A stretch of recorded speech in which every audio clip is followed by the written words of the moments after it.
Hi everyone, Olay here. Today is super exciting because we are going to invent our own writing system, our own language, so to speak, as an art project. So, let's get started. Before you are able to make your own writing system, you have to view writing as a data transfer. What we could do is try to picture a concept or idea or thing and illustrate that.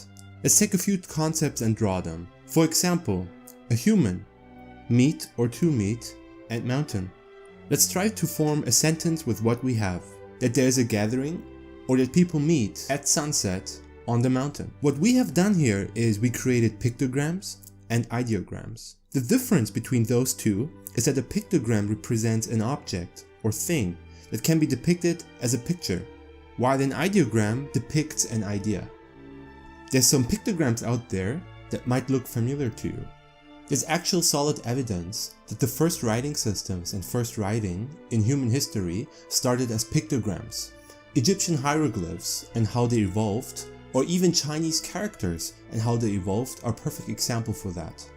By viewing ancient civilizations, you can actually see that modern writing evolved from pictograms. Best examples for this evolution are Egyptian hieroglyphs, and another one is the start of the Chinese writing system. By viewing what we created, we can see that it is not very clear what we are trying to tell, and that the data transfer, or the amount of data, the amount of information you want to pack into a single symbol, is very limited. What we could do at this point, we could simplify our symbols and add more. Not only simplifying, but we could also take single symbols and make symbol families out of them. For example, we take the symbol for people and we make that into you, me, we together, separate, or instead of a pictogram, we take an ideogram, a concept like time, and create that into time itself, the symbol, day, night, future, and past. So what I did, I created some more symbols and put them into symbol families. For example, the symbol for object or stone could be slightly modified and mean machine, and another modification could be consciousness. The symbol for writing could become speaking and eventually missing, if something is missing. So a pictogram becoming an ideogram.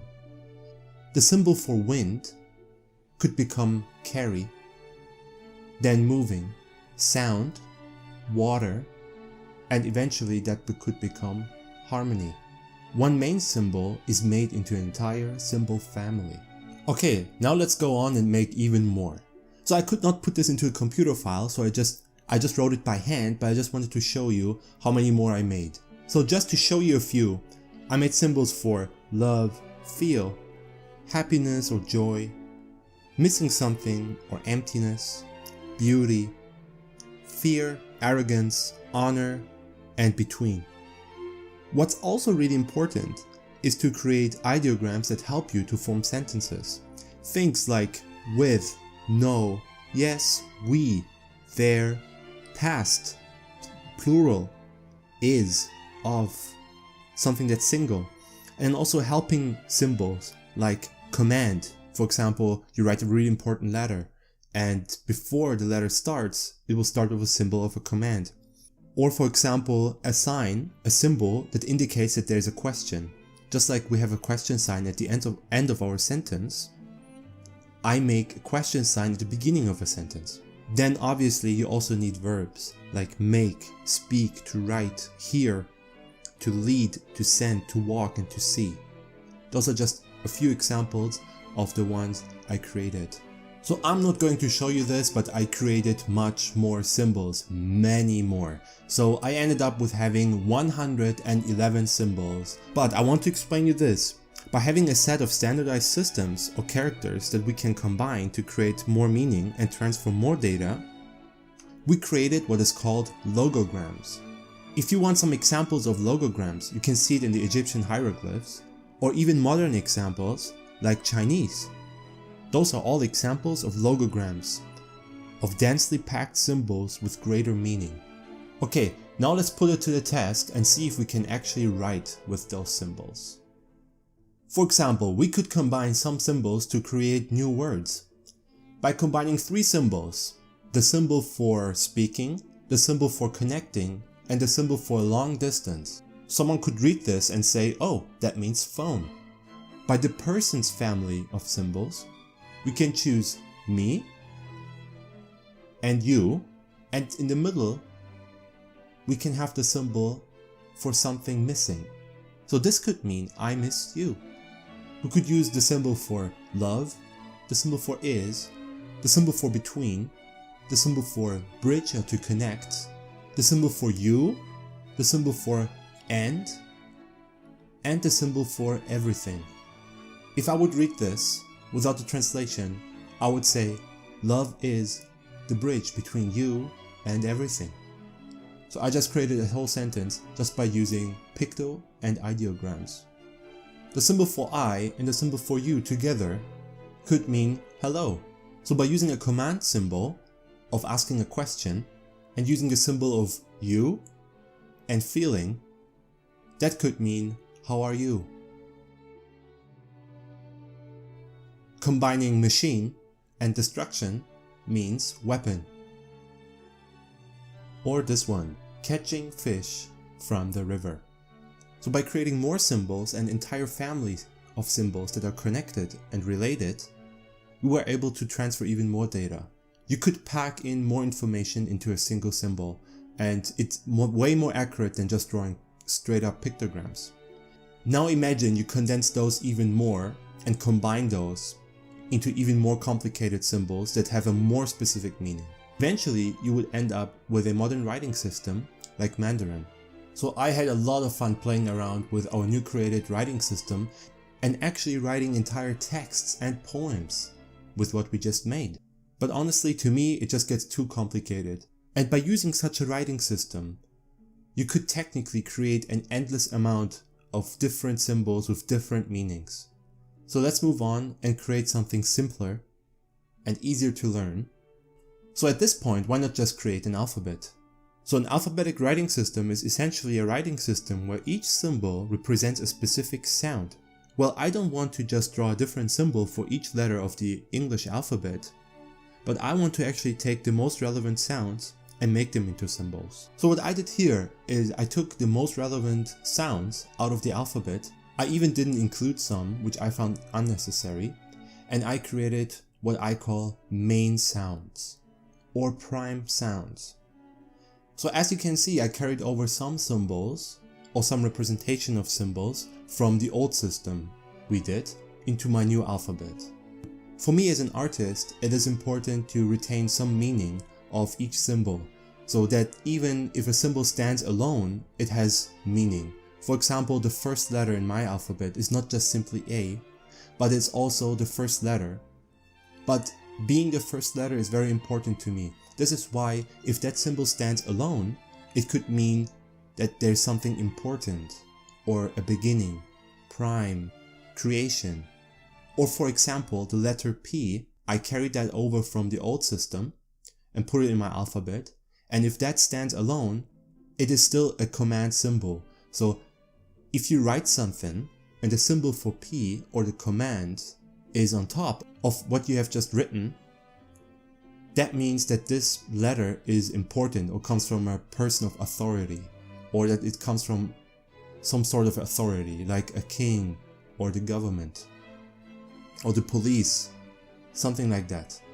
And this is actually a good example of how written language, only written language, and how different people with different languages perceive culture. So we essentially created a microculture within our new writing system. What we created are symbols that are representing different sounds. This is called a phonologic system, just like English. So next, I created what I call secondary sounds, which are the vowels.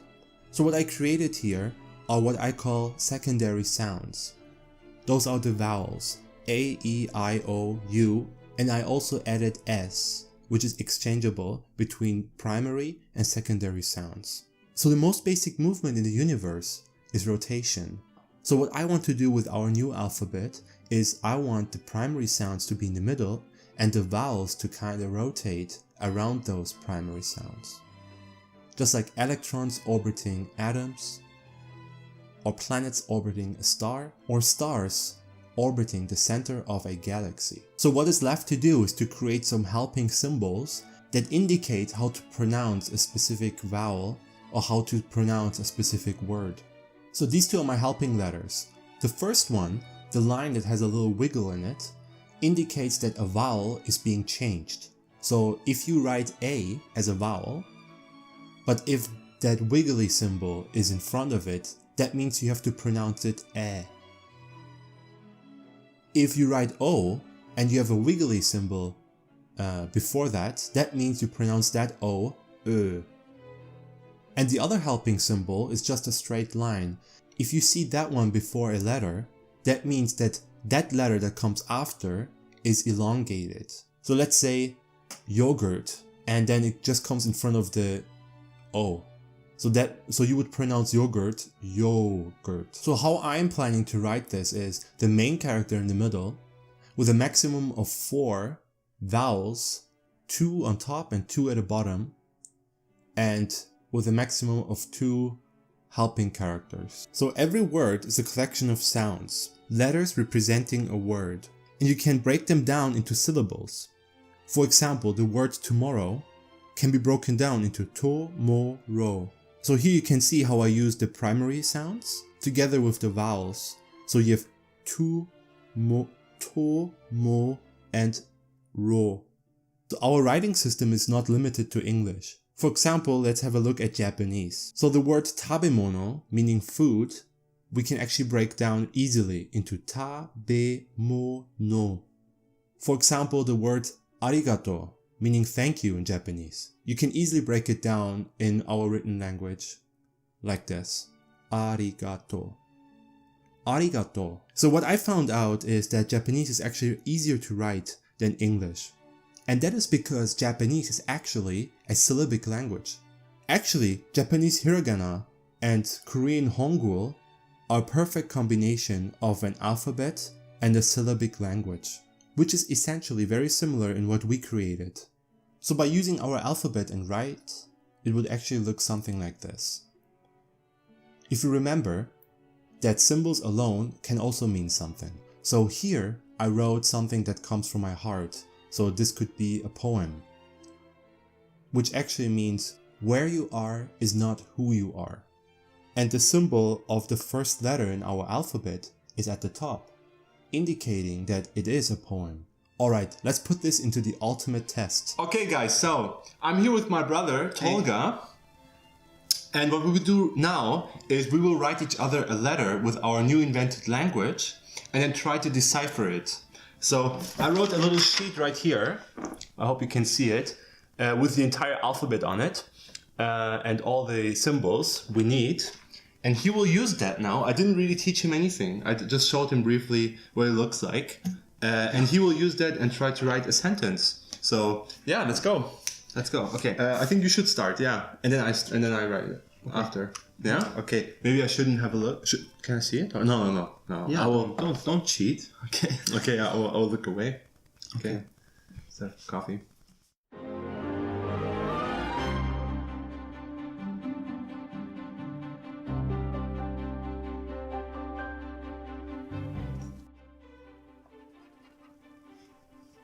Okay. Okay. I'm all done. This is my sentence. There you go. Can you... Kind of looks like Korean a little bit, to be honest. Right now with all the A little O's? bit, Yes. yeah, a little bit, yeah. It does. Okay. All right. So you want me to do this right away before I write my sentence? Yeah, if you want to. Yes. Okay. All right. Let's do this. All right. Let's start. I try to do this. So this looks like 2. That's an I. So to be because it's how it sounds like. And then or not to be. No. Or not to or. Oh. It's actually to be. Oh, it is to be. Okay. And then that is Come on, you know. the.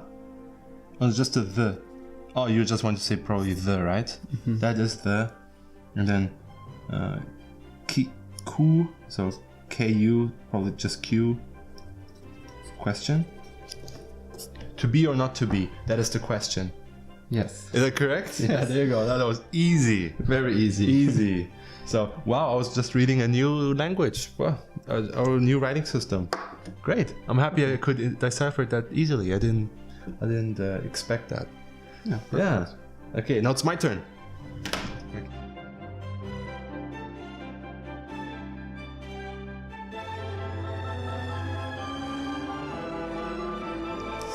Here we go. It was fast. Pretty fast. My sentence. Yeah, could you see it? My hand was in front of it, but yeah. Okay. So just Let's do get it. a close-up image. Yeah, I mean you watched me writing it, but I think the speed makes up for deciphering it. So here you go. Okay. Yeah, it's easy. Yeah, I like that I know what to look for because these are all the consonants, and then there's a vowel of S. So, so I'm just going to try to write it out. Maybe I'll use a different pen. Okay. You can just switch The other side. Yeah, yeah. Oh, what a fancy pen. I know. Those are good ones. Oh, I'm sorry. E R. So that's the English R, right? This one? Yeah, that's the English And then R. this one is the German R. German, okay. Yeah. I think you tried to explain to me. So this is we are. It's funny how we both wrote in English. Yeah. I mean, it's better for an English audience, right? Okay.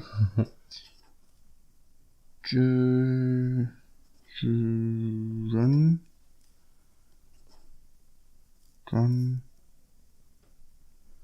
And then this one is. I'm just going to write it out for now because I have Drunren. Okay. We are Drun. Is that correct or? Just double check the vowel. Okay. Oh, okay. Then that's an I then because Yeah. this would be okay then because the thing goes in the other way. Okay, we are Drinren.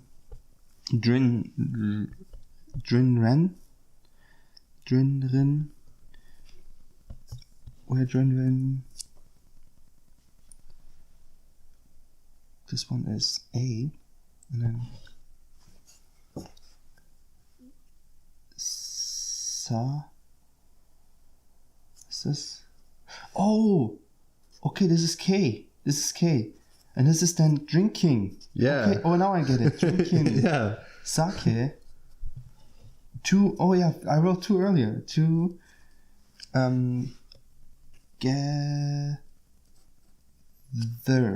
We're drinking sake together. Yeah, that's correct. You got it. Yes. I like that. It's cool. Yeah. Nice. Yeah. I like it. It's the K seems easy because it feels like if I do a K really quick, Yeah. it could almost be that symbol. I don't know. Yeah, it's true. Like so if I just like really badly write a K, Yeah. so it's Cool. and I'm not saying that your K looks badly. I don't know. Okay. In primary school. I'm still elementary school. Elementary. 3 years old. Okay. Well, yeah. Okay, I got really excited, so I wrote. I see. I see. Yeah, yeah. Oh, yeah. The helping symbol that makes it longer. Yeah. So that was lots of fun to me. Yeah. Yeah. What do you think? It's cool. What can you tell? What can you tell the audience about this? Oh, I think it's especially if people know a lot of languages. Like we can speak German, Turkish, and English, but if those had different writing systems and didn't have anything in common, then we could use something like this to communicate, like a secret language. A secret language only we have. Yeah, only we have because it would be really difficult to decipher. Because if I would mix in German and English and let's say Turkish into the thing, it would be impossible to use any deciphering. Because you just use because basically you write how it would sound like. It's not actually Yes. and how you write it. So Yeah. it's something personal between you and the other person when you know exactly how you pronounce things, Yeah. and then it can be like a really personal language to two people. Yeah. Like it's really fun to write letters to each other and then decipher. And I think you told me before that the symbols have a meaning themselves. Yes. So I didn't explain that in too much detail in the video, but so before I made the alphabet, we made the just the ideogram and the pictogram symbols. Yes. Which were so many, and I carried over those to write the alphabet. Yes. So each letter in the alphabet that we have right here by itself actually has a meaning as well, and I think that adds a lot of value if you write, for example, let's say you write a poem or a love letter. So you can, before you write that, you start with the letter A, or if you write something that is a command or that's a serious, you start that letter with the word P. So yeah. Yeah, it's also with the meaning. I think when you said the A means prime beginning, you told me about. Yeah. But that can be different from culture to culture. Yeah, So, of course, yeah. If let's say Indian people want to use this, then they will mean something different when they use this. Mm-hmm. The English people. So like that's what I meant with it's a really personal language to you, and just by having the symbol, it can mean different things. It's similar to Chinese, but for everyone. That's true. Chinese for everyone. Yeah, Chinese for everyone. Yeah, and I was actually surprised how quickly you were able to write something and how quickly you could read what I wrote.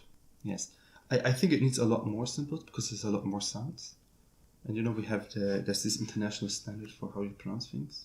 It's difficult. Exactly, yeah. Yeah, but like in each dictionary you have like exactly a word, and then and those letters nobody can pronounce. But those are actually there to help you understand how to pronounce a specific word, right? Exactly. And maybe you can go through that and find different symbols for each and then give a meaning to it. But I think this is fantastic. Yeah, did you find something you were not able to pronounce? We start off with the TH and then we added that as a symbol. Yeah, for example. Yeah. But also if we have two different R's that I call it the English and the German French R, like R and R. But then there's also like other languages that have a rolling R. Yeah. Like in Turkish or Spanish they have the re. Yeah. When it's like drinking or something. Drinking, Ringo. Yeah, something like that. Yeah, I don't know. And what I also like, I think you wrote poems. I'm not sure if you showed some poems too. Not yet. Maybe in another video. Yeah, he likes to writes poems. I know. Too. Yeah. And poems can have a double meaning with this. Because if I say something about love, indirectly, for example, I write that I missed something, right? And that is hurting me. But maybe I use the character for love. Then just by reading it, I know, he misses something. Maybe it's love that he's missing, or maybe it's, poems can have a double meaning. So you wouldn't know by just hearing, but by also reading, like, he's that character. What is that called? Lyrics and prosa. What's it? It's something like that. Lyrics and prosa. And I think Japanese does this with using kanji. Yeah? So, so different kanji, you can have the same pronunciation, but they all have different historical meaning. Yeah. So when they write in their own writing system that has everything in pronunciation, but then the kanji have their own meaning. Oh, I see. So then they put those kanji in to give a word meaning and then give it context. Oh, there you go. So similar to what I was trying to do. Exactly. Right? Yeah. So or what I have. Yeah. Yeah. But the thing is, they don't use spaces in Japanese. They write everything in one sentence, and then they use the kanji to give it context meaning, and not have the spaces in, basically. But this one is fantastic. Yeah. It's literally something you could use back in the day. Like an emperor would have hired you to write a language and then maybe. Since a child, I always liked. When I was a kid, I was watching Lord of the Rings, and the elf writing on the ring itself. Yes. Yes. So I was always fascinated by that. What does it actually mean? How would that sound like? Yes. So what I'm planning to do in the future actually is to use the language we have right now and make some art with it. Put it on a stone, or make it look like it's from an ancient time. It was a culture, it was lost, or something like that, like a fantasy kind of thing. Maybe This makes me want to do art. Sci-fi. Yeah. And I've seen you, you writing while we were talking. When the camera was off, you was just writing and just trying it out. It's obvious. It's fun too. It's like kind of, it has this, how to explain? It has this, it brings you peace. It's kind of like meditation to write with this. Yeah, almost. It's a calligraphy. Yeah, calligraphy kind of, yeah. I just wrote my name. Yeah, please, show. So I just wrote my name in it too. I like this a lot. I enjoy this. No, thank you. Thank you so mucho, muchacho. Thank you so much for watching. I hope you enjoyed it, and we see you next time.